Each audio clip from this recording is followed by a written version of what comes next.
Hello comic book fans, here's Earl Grey. Today I want to talk about David Smith, not the real David Smith, that was a famous American sculptor.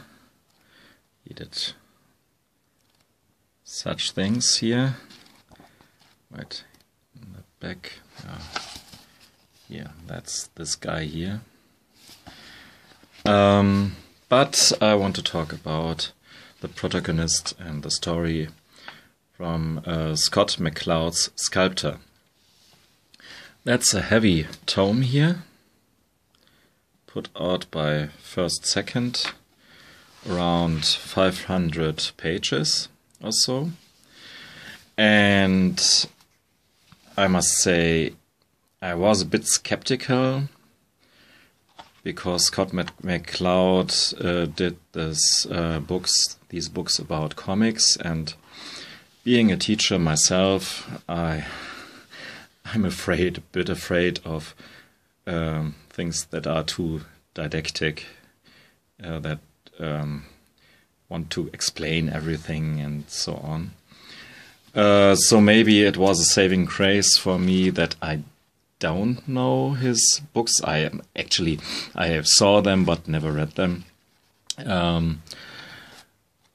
because some people say that they can't read this book without thinking of his books of Scott McCloud's books about comics. Yeah, what's this book about? It's about a Faustian bargain that this young sculptor does with his Uncle Harry / death. And you see it's very early in the story, so I don't consider this as a spoiler, but I will do heavy spoilers here. So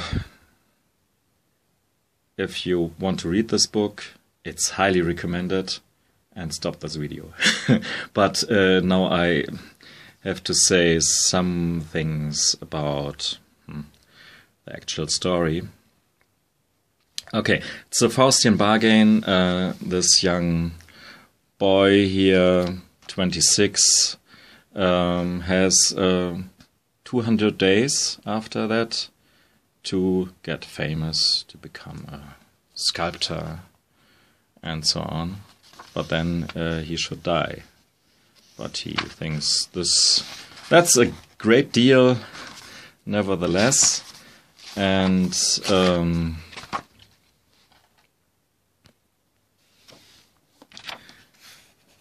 he has suddenly superpowers when it comes to forming things out of granite or stone, marble or something like this. It becomes fluid under his fingers, so he can do fancy things with it and has great fun, like you see here.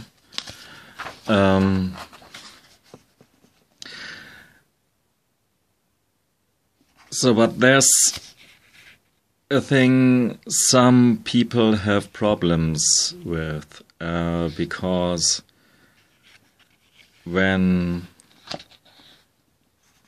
he does his art actually with his superpowers, it's not great art.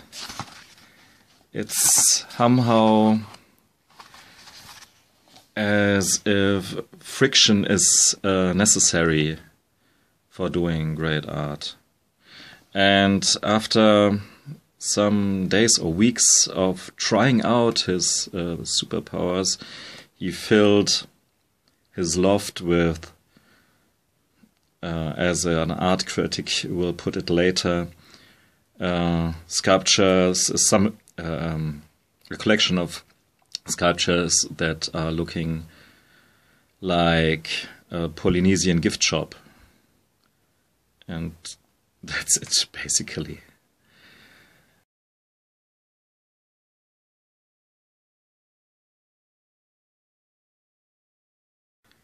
And later on he does art in the city that's, I don't know, guerrilla art, or it looks a bit like the sculptures you find at beaches when people made this stuff out of sand, and there are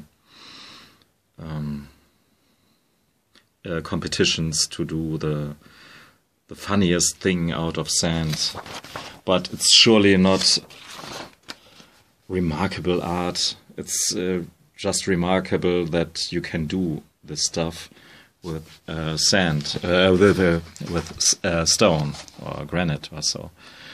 And here, a big spoiler if you don't want to see this, but so stop it. But his last work of art here, an oversized woman with a baby in her hand. It leaves people speechless on the street, not because it's great art. It's reminding me, quite frankly, of fascist art, Nazi art, praising maternity, motherhood. That's it's more than anything else.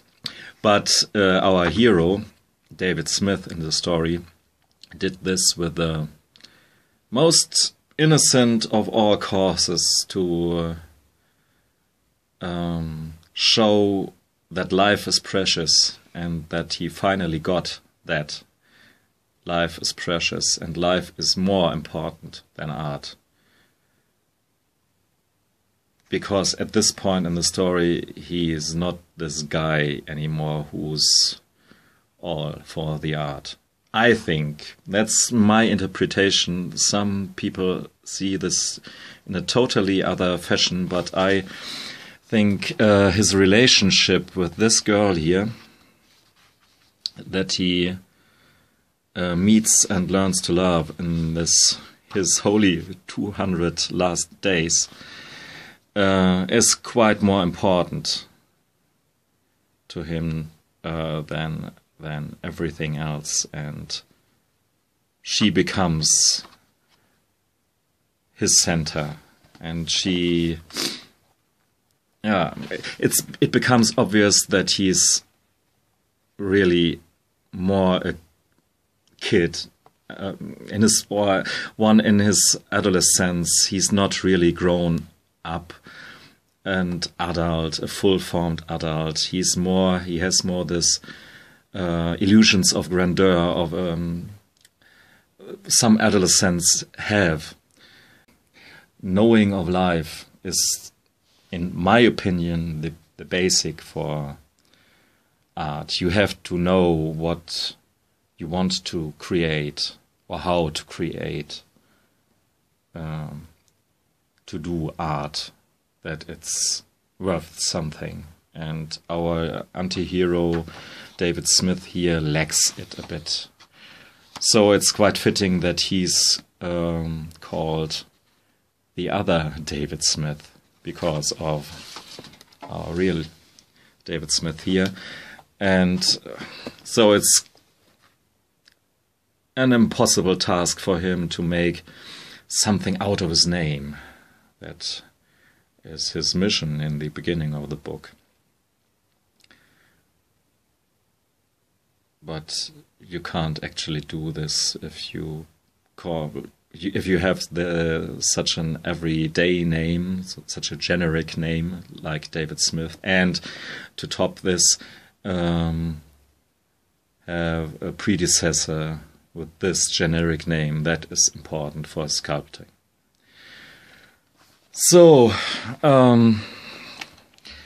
what made this book so very special for me is the storytelling. It's a complex storytelling. You see, you can approach it from different sides.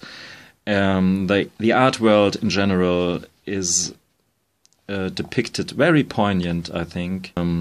I found this character very interesting, of David Smith and his friendship with this gay dude as well.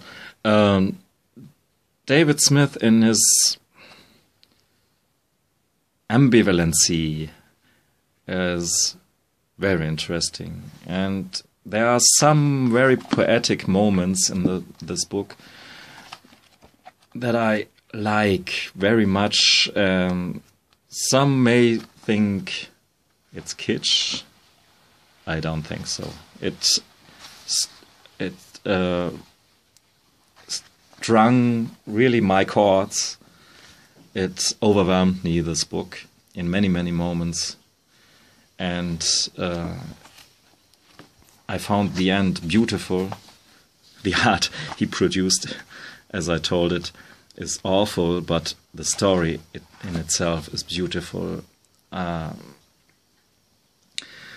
finally was broken, wasted, and in tears, quite frankly. A wonderful book. I highly recommend it. Maybe it's not your cup of tea. Earl Grey's cup of tea was it. And maybe you trust me, maybe you don't. Yeah, thanks for listening and watching. Goodbye.